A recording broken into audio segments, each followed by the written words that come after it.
describe earnout. Earnout is essentially a performance-based payment structure, which in its simplest form would be this.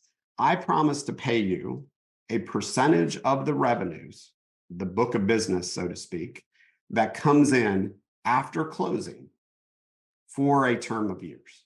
That's a pure earnout. So if I'm a seller and you're a buyer and you come in and say, I will pay you 20% of revenues to take over the firm, take over ownership, the book, everything else for the next 5 years. So that means 20%. So if you're doing $1 million in revenues, it could be 200,000, 200,000, 200,000, and so forth. Why earnouts are something that, of course, is liked by buyers and professional service, and where there's a good amount of personal goodwill in firms, is because it can be variable. Meaning if you do $1 million in revenues, and maybe you do $1 million in revenues the next year after closing, but then you lose a big client, you get that knocked down to 800,000, then the buyer's only paying you 20% on 800,000. So in a simple form, that's an earnout. It's basically you're earning out based on revenues. The overall goal is you've stopped working. You've transferred ownership from that side. A lot of times people think that they have to continue to work for that earnout. In pure earnout structures, the goal is to find the right buyer, like to truly focus on fit assessment. So you really believe they're going to be successful. There's no 100% guarantee whether those are internal or external, a firm or an individual attorney.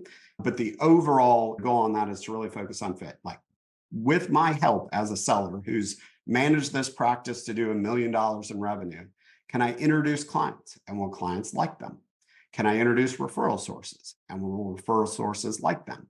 Are they a good potential manager so that my team stays and everything else? Can they be a marketer, or are they a marketer? Those different questions kind of come into play when it's a pure earnout, because you are focused on that, of relying on the buyer to be successful.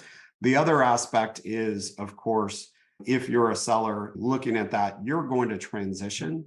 And so a lot of times I tell everybody, like, you can control the earnout as a seller if you're going to stay on for a year or two afterwards, maybe in a pure transition plan. You're not going to do legal work.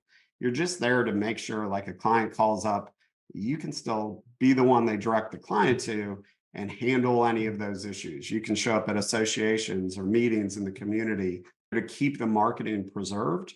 And a lot of our attorneys, like, that's what they like. Some only like the legal work. Some hate the management. They're done with that. But some like the legal work. Some actually just like the marketing. And so maybe you want to stay in a marketing role for a prolonged period of time to really preserve that earnout and really feel good about it. So that's always an opportunity to do that. And the last thing I'll mention, to not go too deep into earnout or anything else, is there's all sorts of modifications to that. So that's a pure earnout, 20% of revenues, but we can set floors to basically say, great, that's 20% of revenues, but the floor is, 600,000. So it doesn't matter how revenues perform, that's how you'll pay me. But at the end of the day, there's either a balloon or there's an extension of time. Michael on our team he calls it his accordion earnout, which basically is a guarantee of amount. It's just how long it takes to get there for a deal or otherwise. So maybe you say, hey, we believe we're going to pay you $1 million over 5 years. But if revenues don't perform and we have that one dip in year 2, well, maybe we add a year 6 to it to get you that $1 million. The good news on that is it tracks payments with the revenues as they come in. So it provides cash flow to the buyer, then they send the payment to the seller. And for the seller, they're kind of guaranteed to get their number. It's just a matter of being tied to how the firm performs. The other aspect that nobody really talks about is earnouts can also work really well when you have a lot of pent-up work that you just don't have the team or capacity to do, or maybe you don't have the energy as a seller to really go after. If you can find the right buyer, having a performance-based deal might work really well for you because it unleashes a lot of production.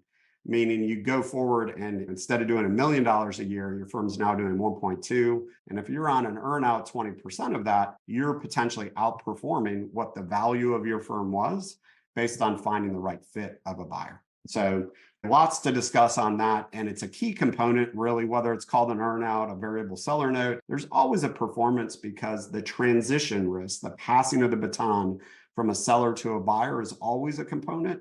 And it's really just how we address that in payment terms.